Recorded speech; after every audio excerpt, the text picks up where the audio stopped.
नमस्कार, मैं छत्तीसगढ़ अखबार के यूट्यूब चैनल इंडिया आजकल के स्टूडियो से सुनील कुमार। एक बड़ा अजीब सा मामला सामने आया है। दर्दनाक है, तकलीफ देह है, लेकिन उससे अधिक अजीब है। छत्तीसगढ़ के जशपुर में गांव जंगल में एक हाथी ने एक आदमी को कुचल कर मार दिया। होता है ऐसा, छत्तीसगढ़ में ऐसी मौतें हर बरस 1 दर्जन 2 दर्जन शायद ज़्यादा भी हो रही हैं। ऐसी सरकार की तरफ से इस पे एक मुआवजा भी है कि जंगली जानवर के हमले से अगर मौत होती है किसी इंसान की तो कई लाख रुपए का एक मुआवजा है उसके ऊपर। इंसान के जान से बड़ा नहीं रहता पैसा। मैं इस पैसे को बहुत बड़ा नहीं मान रहा हूँ, लेकिन अब कुदरत है ये, वहाँ जानवर भी रहते हैं, इंसान भी रहते हैं। जंगल कटते चले जा रहे हैं, काट दिए जा रहे हैं, तो जानवर जो हैं इंसानों की तरफ ज़्यादा आ रहे हैं। गांव बस्ती इसके करीब आ रहे हैं। जंगल में पानी नहीं रहता, कहीं कहीं खाना नहीं रहता, उसके लिए भी शहर तरफ आते हैं। बंदर जंगल छोड़ के अब शहरों में आने लगे हैं। कई वजह हैं, मैं अभी उन वजहों पे नहीं जा रहा हूँ। मैं जानवरों पे बात नहीं कर रहा हूँ, इंसानों पे बात करना चाहता हूँ। सरगुजा के जशपुर में सालिक नाम का एक आदमी हाथी के हमले से या हाथी के सामने पड़ने से, जो भी हो, मर गया। तो वन विभाग में अर्जी जमा करना है मुआवजे के लिए। वन विभाग देता है पैसा, उसमें वहाँ अर्जी देना है। तो वारिस कौन होगा? जो मरा है उसके कोई तो वारिस होंगे जो जाके अर्जी लगाएंगे। अब ये बड़ा दिलचस्प मामला है। ये सालिक नाम का जो आदमी मरा है, इसके वारिस होने का दावा करते हुए अभी तक इसलिए कह रहा हूँ मैं कि अभी कई लोगों को हो सकता है जानकारी न मिली हो। 6 महिलाएं अभी तक पहुंची हैं वन विभाग में कि उसकी पत्नी होने का दावा करते हुए 6 महिलाएं। मैं थोड़ा हक्का बक्का भी हूं क्योंकि फोटो से परिवार गरीब दिख रहा है, पैसे वाला नहीं है, आदिवासी दिख रहा है नाम से उस इलाके का, जशपुर के इलाके का। 6 पत्नियां अभी तक आ चुकी हैं। हर पत्नी का अलग अलग दावा है। बड़ा दिलचस्प दावा है हर एक का। मौत किसी की भी दिलचस्प नहीं रहती, इसलिए ये मत समझिएगा कि मैं मौत का मजा ले रहा हूँ। मौत की तकलीफ मुझको बहुत है, चाहे वो हाथी की मौत हो चाहे इंसान की मौत हो, लेकिन अब वो तो हो चुकी है। अब मामला आ गया है मुआवजे पर। आपको ध्यान है, एक फिल्म आई थी बहुत पहले, जाने भी दो यारो। नसीरुद्दीन शाह और ऐसे कुछ बड़े अच्छे उसमें एक्टर थे, ओमपुरी। उसमें भी एक कोई मौत हो जाती है, फिर उसकी डेड बॉडी को लेके तरह तरह से घटनाएं होती हैं। अब हिंदी में तो चलन ज़्यादा नहीं है, मैं बताऊं आपको, हिंदी और हिंदुस्तानी में ज़्यादा चलन नहीं है, लेकिन दुनिया के कई देशों में इसको ब्लैक ह्यूमर कहते हैं। मौत को लेके जो हंसी मजाक रहते हैं, मौत को लेके कार्टून बनते हैं, नाटक बनते हैं, हंसी मजाक बनते हैं, स्टैंड अप कॉमेडियन मौत को लेकर बहुत सारी बातें करते हैं। ब्लैक ह्यूमर कहते हैं, ब्लैक कॉमेडी, ब्लैक ह्यूमर कहते हैं। मैंने बहुत पहले क्यूबा की एक पूरी 3 घंटे की 3.5 घंटे की एक फिल्म देखी थी, डेथ ऑफ ब्यूरोक्रेट। पूरी की पूरी फिल्म जो है ब्लैक कॉमेडी कहलाती थी, क्योंकि एक कोई सरकारी अफसर या रिटायर्ड अफसर मर जाता है, उसकी पेंशन पाने के लिए जब जाते हैं तो पता लगता है कि उसका पहचान पत्र नहीं है पेंशन के कागज़ के साथ। तो उसकी जो पत्नी रहती है, जिसको विधवा कहते हैं, वो और परिवार के लोग ढूंढते हैं तो पता लगता है जो कोट पहना के उसको दफन किया गया है उस कोट के जेब में है। ये कागज़ का मैं इसलिए कह रहा हूँ, पहचान पत्र का, कि इधर ये जशपुर के इस मामले में भी कागज मांगे जा रहे हैं सबसे, कागज दो, कैसे आप कहोगे उसकी पत्नी हो। अब 6 पत्नी आ गई हैं, टुकड़ा टुकड़ा कतरा कतरा मुआवजा मिलेगा, छोटा छोटा सा, 1,50,000 रुपया एक एक को मिलेगा अगर इतनी ही रहेंगी तो। ये आदमी बड़ा दिलचस्प रहा होगा, 6 पत्नियां हैं तो आदमी तो दिलचस्प रहा ही होगा। ब्लैक ह्यूमर का बुरा मत मानिएगा, मुझको तकलीफ बहुत है कि इंसान मारा गया, हाथी मरता है तो भी तकलीफ होती है, लेकिन मैं सोच रहा हूँ कि एक गरीब आदिवासी जो है, पैसे वाला नहीं दिख रहा है, गरीब आदिवासी दिख रहा है, 6 पत्नियां अलग अलग समय पे रखा हुआ है, किसी के साथ 2 साल, किसी के साथ 3 साल, किसी को मंगलसूत्र पहनाया, एक से उसका बेटा है, वो पत्नी छोड़ के चली गई, दूसरी शादी की तो वो बेटा जो है सौतेली माँ के साथ बड़ा हो गया, उसका कहना है मैं 20 साल से जिस माँ के साथ रह रहा हूँ वही उसी का दावा सच्चा है, क्योंकि वो उसी सौतेली माँ के साथ बचपन से बड़ा हुआ है।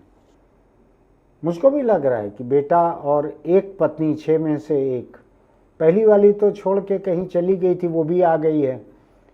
अभी डर मुझको ये है कि और ना आए, 6 आ चुकी हैं पत्नियां अभी तक। ये मृतक जो है, इनको पता नहीं, टोप्पो सरनेम से लग रहा है, आदिवासी ईसाई होंगे, इनके धर्म में जो भी होगा ऊपर स्वर्ग की धारणा होगी, जो भी होगा वो स्वर्ग मिले उनको, गुजरने वालों को। लेकिन मैं देख रहा हूँ कि किसी की ज़िंदगी कैसी रही होगी कि 6 पत्नियां आके खड़ी हो गई कि मैं उसकी पत्नी हूँ, मुआवजा मुझको मिले। एक पत्नी पहली छोड़ के चली गई, बेटा हो चुका था, फिर दूसरी शादी की तो बेटा उस दूसरी माँ के साथ बड़ा हुआ। फिर एक पत्नी ने आके कहा इसने मंगलसूत्र मुझको पहनाया था, 2 साल मेरे साथ रहा था। एक और आई, उसने कहा कि जितना समय जिसके साथ रहा है ये 6 में से सबसे ज़्यादा साल ये मेरे साथ रहा। एक और ने कहा कि जब ये मरा है जंगल में उसके साथ मैं थी तो मैं ही उसकी पत्नी हूँ। सबके अलग अलग तर्क हैं। तो मैं जिंदगी की इसी दिलचस्प कहानी के बारे में थोड़ी हैरानी जाहिर करने आपके साथ खड़ा हुआ हूँ कि 6 शादियां किसी ने कर ली हैं। अब उसके बाद हाथी ने मार दिया। अब इसको मैं अगर अंग्रेजी में बोलते रहता, किसी पश्चिमी देश में बोलने वाला रहता तो आसान रहता मेरे लिए। किसी से बात हो रही थी, उसने कहा 6 शादियां। तो मैंने कहा 6 तो आ चुकी हैं पत्नियां अभी और अगर आएंगी तो मेरे पास कल के बाद की जानकारी नहीं है, कल शाम तक की जानकारी है। तो उसने कहा हाथी ने क्यों मारा होगा इसको। मैंने कहा हो सकता है इसलिए मारा हो कि उसने देखा हो कि इसको 6 पत्नियां हासिल है। उधर हाथी जो हैं इस इलाके में जंगल में 3 नर हाथियों पे 1 मादा हाथी है वहाँ पे। उधर हाथियों को संघर्ष करना पड़ता है, आपस में लड़ना झगड़ना पड़ता है। तो मुझको लगा कि इस आदमी की जिंदगी देखकर जल कुड़कर, ईर्ष्या में, जेलसी जिसको कहते हैं, रश्क में हाथी ने मार दिया हो इसको। ऐसा भी हो सकता है। आप बुरा मत मानिएगा कि मैं मौत की बात का मजाक कर रहा हूँ। ये एक मान्य विधा है दुनिया में, ब्लैक ह्यूमर। तो मैं उसी के तहत ये थोड़ा हैरानी जाहिर कर रहा हूँ। मुझको लग रहा है कि हाथी ने शायद जल कुड़कर मार दिया। 6 बीवियां तुम रखे हुए हो, इधर जंगल में मुझको संघर्ष करना पड़ता है दूसरे हाथियों के साथ। आपने देखा होगा हाथी कई बार मारपीट होती है उनके बीच में। कैसी एडवेंचरस जिंदगी रही होगी इस आदमी की, ये सोचता हूँ मैं। इधर तो जो शहरी जो पंडित वगैरह जो रहते हैं ना, इधर जो हिंदू पंडित कम से कम जो रहते हैं, बाकी लोगों का मुझको नहीं मालूम।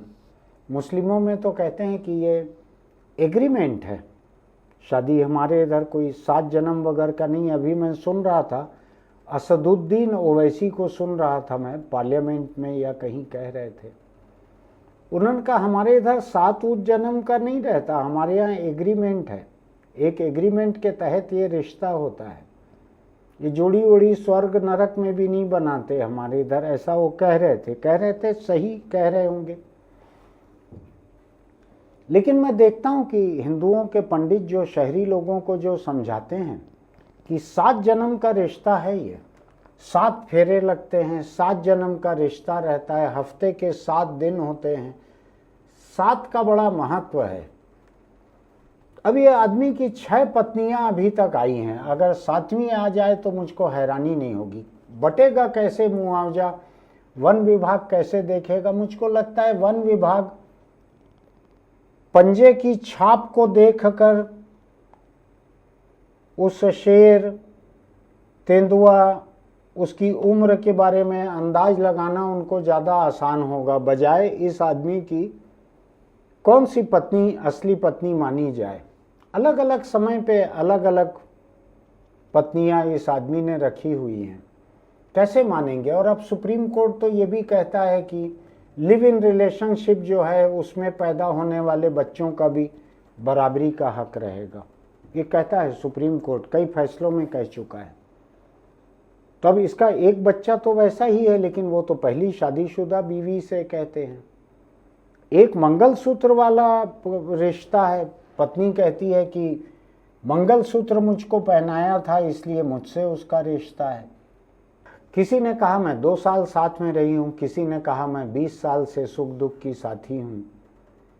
कैसे तय करेंगे? थोड़ा सोचिएगा ना आप भी। मैं आपके सामने सवाल यही रख रहा हूँ कि एक आदमी की 20 साल की ऐसी जिंदगी रही, क्या उसकी आखिरी पत्नी को पत्नी मान लिया जाए जिसके साथ था वो मरने के समय, कि जिसके साथ सबसे ज़्यादा अरसा रहा उसको मान लिया जाए? अभी किसी औपचारिक तलाक की कोई चर्चा नहीं आई है।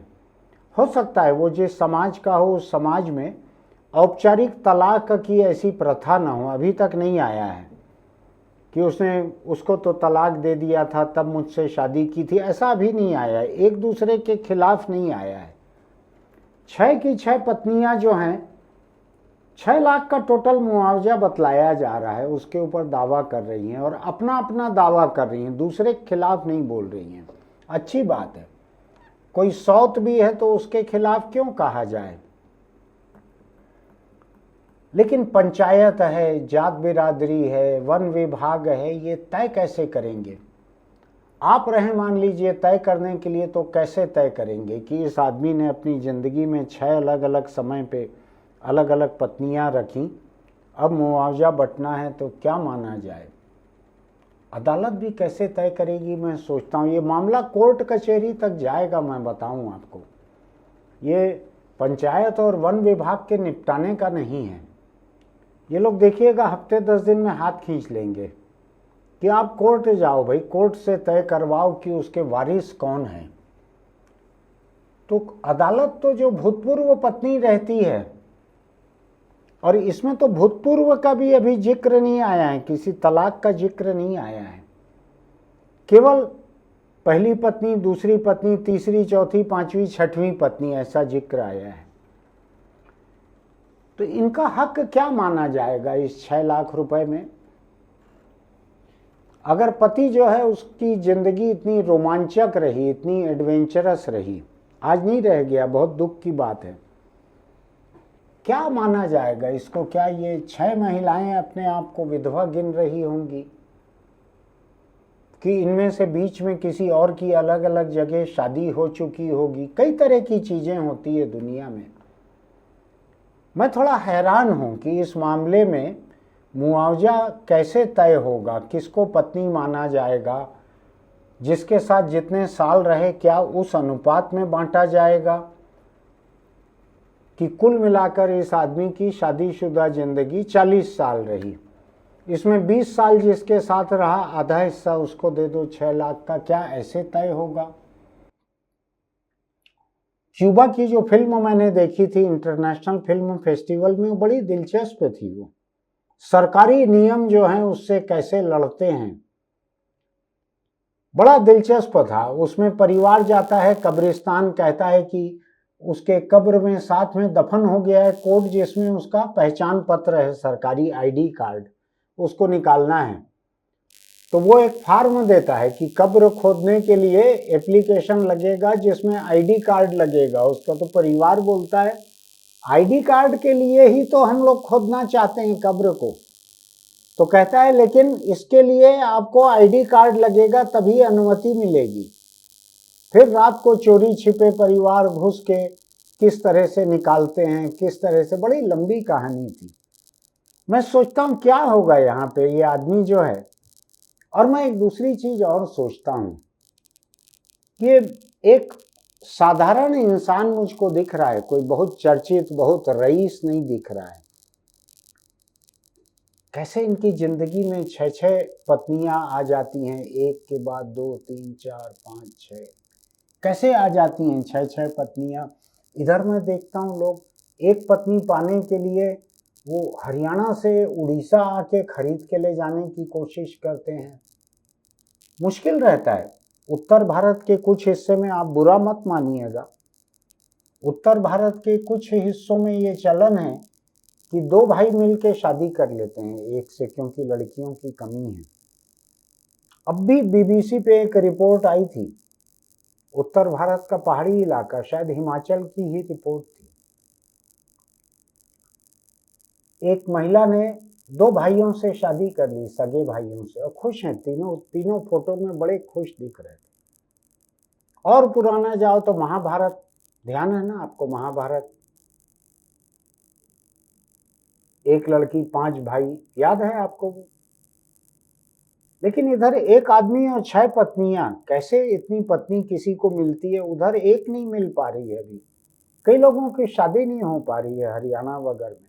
मैं केवल इंसान की जिंदगी के इस पहलू के बारे में बात करने यहाँ आया हूँ। दुख मुझको बहुत है इसकी मौत का, लेकिन मैं सोच रहा हूँ कि कैसी दिलचस्प जिंदगी रही होगी। इधर शहरी पंडित लोग, ये 7 जन्म का संबंध है, लोग डर जाते हैं। 7 जन्म, इधर एक भारी पड़ रहा है।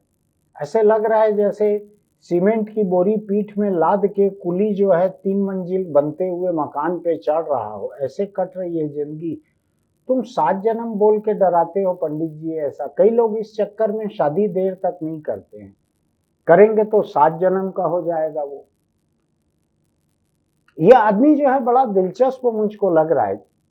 ठीक है, गुजर गया, और हाथी के हमले से गुजरना तकलीफ का रहा होगा, लेकिन जब तक जिया तब तक मैं देख रहा हूं कि बड़े शौक से और बड़े अच्छे से जिया है। इसकी जिंदगी बड़ी रंग बिरंगी और दिलचस्प जिंदगी थी। 6 पत्नियां अभी तक सामने आ चुकी हैं, अभी पैसा बंटना चालू हुआ नहीं है, दावा मंजूर नहीं हुआ है, और अगर कुछ आ जाए तो मुझको हैरानी नहीं होगी। एक मंगलसूत्र पहनाया था इसने, उस ऐसे भी रिश्ता है। ऐसा रहता है छत्तीसगढ़ में, किसी को चादर ओढ़ा देना, किसी को कुछ करना, उतने में शादी मान ली जाती है। मुझको नहीं मालूम है कि जिस समाज का ये है उस समाज में भूतपूर्व पत्नी या तलाक का भी कोई रिश्ता है क्या, छोड़ देने का, दोनों एक दूसरे को छोड़ते हैं कि नहीं छोड़ते हैं। अगर छोड़ दिया था तो क्या वो भी मुआवजा लेने आ सकती है कि नहीं आ सकती है। ये 6 जो हैं ये कैसे कैसे दर्जे वाली हैं, इनको छोड़ा था नहीं छोड़ा था, कि बारी बारी से करते चले गया शादी। 6 की 6 पत्नियां हैं, किसी से तलाक नहीं हुआ है, मुझको भी मालूम नहीं है। लेकिन मैं सोच रहा हूं कि ये आदमी जो है एक अच्छी दिलचस्प जिंदगी जी के गया है, बेवक्त चले गया, हाथी की हिंसा का शिकार हो गया, नहीं होना चाहिए था ऐसा, लेकिन जब तक जिया तब तक अच्छे से जिया। आप देखिए एक भरपूर जिंदगी जी कर गया है। मैं मजाक नहीं उड़ा रहा हूं, लेकिन मैं मौत को ऐसा पवित्र गाय जैसा भी नहीं मानता कि मौत को लेकर कोई चर्चा नहीं होनी चाहिए। इसीलिए मैं जो मौत के बाद की श्रद्धांजलि सभा वगैरह जो होती है उसमें नहीं बोलता। मैं उसमें 100 तरह के झूठ बोलने पड़ते हैं, दर्जनों विशेषणों का इस्तेमाल करना पड़ता है, वो मेरे से होता नहीं है। आपने देखा होगा मैं किसी की तारीफ कम कर पाता हूं, लेकिन इस आदमी की तारीफ कर रहा हूं। कि बड़ी दिलचस्प जिंदगी जी के गया है ये। आप सोचिए ना, आपके आसपास के ऐसे कितने लोग होंगे जो जिनकी 6 पत्नियां रही हों।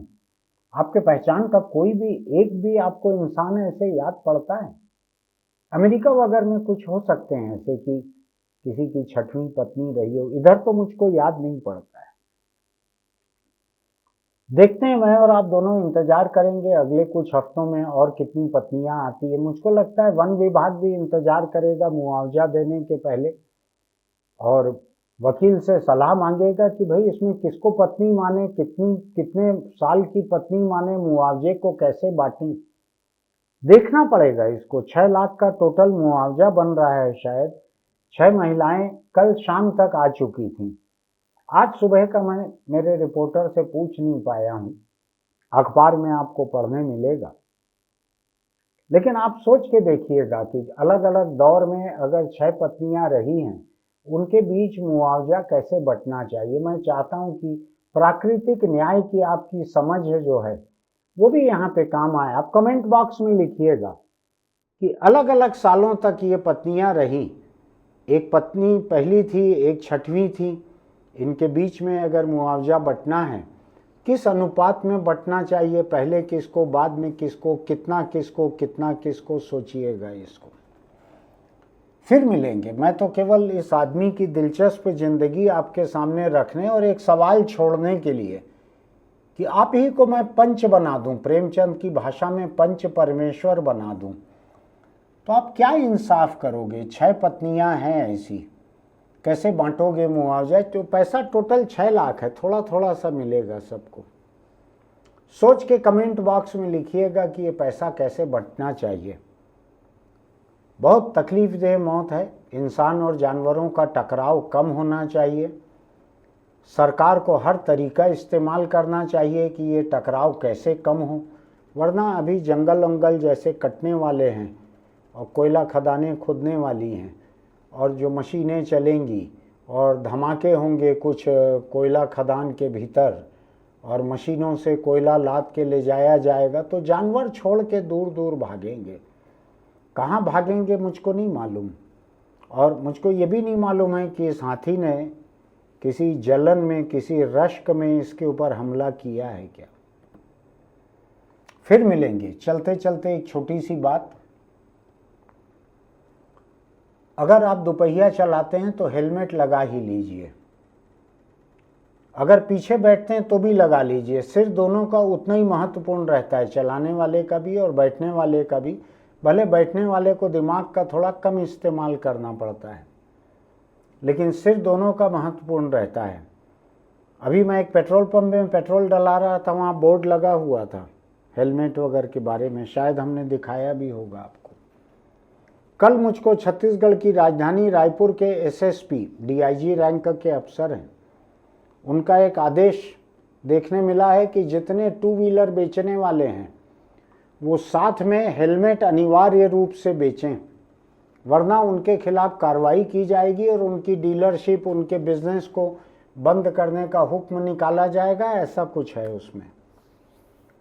मध्य प्रदेश में कई जगहों पर बिना हेलमेट के पेट्रोल मिलना बंद हो गया है। पेट्रोल पंपों से लोग रोज मर रहे हैं, हर दिन की तरह, प्रतिदिनानुसार। कल भी 2 लोग 3 लोग मरे हैं, दोपहिए वाले, दोपहिए की टक्कर में मरे हैं 2-3 लोग। हेलमेट किसी ने नहीं लगाया था। इधर चलन नहीं है अपने इधर। हर किसी को लगता है कि उनका सिर जो है वो टाटा के स्टील से, गोदरेज कंपनी का बनाया हुआ है। इन दोनों कंपनियों की साख बहुत अच्छी है और टूटेगा फूटेगा नहीं अगले 50 साल तक सिर, ऐसा मान के चलते हैं लोग। कई लोग ये मान के चलते हैं कि उनका सिर केवल, हिंदू लोग, कि उनका सिर केवल कपाल क्रिया में जब वो बांस वगैरह भोंकते हैं, अग्नि देने वाले आल औलाद कोई, उसमें फूटेगा सिर, उसके पहले तक नहीं फूटेगा, ऐसा लोग मान के चलते हैं। उसमें तो आधा घंटा 45 मिनट लगता है कपाल क्रिया में, उतना जलने के बाद फूटता है, बांस से फोड़ना पड़ता है। दोपहियों का जब सड़क पे एक्सीडेंट होता है तो पल भर में फूट जाता है, पल भर में, आपको पता भी नहीं चलता, सिर फूट गया, खून बह गया, आप ख़त्म हो गए, आपको पता भी नहीं चलता। ये सब पता तभी चल सकता है जब आप हेलमेट लगा के रखें। सरकार लाठी लेके आपके पीछे लगी हुई है। मैं नहीं जानता कि ये सिर आपका है कि सरकार का है। सरकार क्यों आपकी परवाह करे? आपको भी मालूम है कि हेलमेट सिर को बचाता है। सिर आपका अपना है, परिवार आपका अपना है, जिसको छोड़ के जाने के लिए आप इस तरह से लापरवाही से दुपहिया चलाते हो या दुपहिया पर चलते हो। मैं बता रहा हूँ आपको, कपाल क्रिया में तो फिर भी 45 मिनट करीब करीब लगता है। लोग उतनी देर में तरह तरह के लतीफ़े सुनाने लगते हैं एक दूसरे को, क्योंकि गमी खत्म हो जाती है तब तक। सड़क के हादसे में 45 सेकंड भी नहीं लगते, आनंद फानंद सब क्रिया हो जाती है। उससे अपने आप को बचाइए, अपने परिवार को बचाइए, हेलमेट लगा कर ही चलिए। फिर मिलेंगे।